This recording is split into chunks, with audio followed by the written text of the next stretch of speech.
چار چیزیں اور ان کے خریدار۔ حضرت عیسیٰ علیہ السلام کی ملاقات ابلیس سے ہوئی۔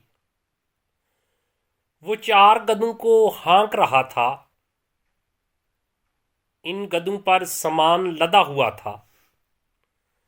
حضرت عیسیٰ علیہ السلام نے ان گدھوں کو ہانکتے ہوئے اور سامان کے بارے میں پوچھا تو ابلیس نے کہا تجارت کا سامان لدا ہوا ہے اور خریدنے والوں کو تلاش کر رہا ہوں۔ عیسیٰ علیہ السلام نے پوچھا پہلے گدھے پر کیا سامان ہے؟ ابلیس نے کہا ظلم۔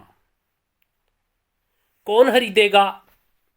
کہنے لگا بادشاہ۔ دوسرے گدھے کے بارے میں پوچھا اس پر کیا لاد رکھا ہے؟ ابلیس نے کہا حسد۔ پوچھا اسے کون خریدے گا؟ کہنے لگا علماء۔ حضرت عیسیٰ علیہ السلام نے پوچھا تیسرے گدھے پر کیا لاد رکھا ہے؟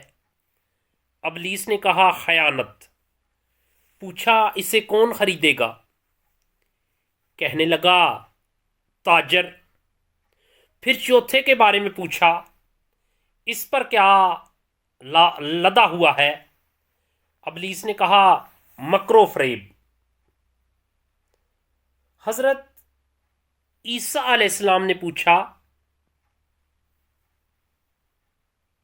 اسے کون خریدے گا؟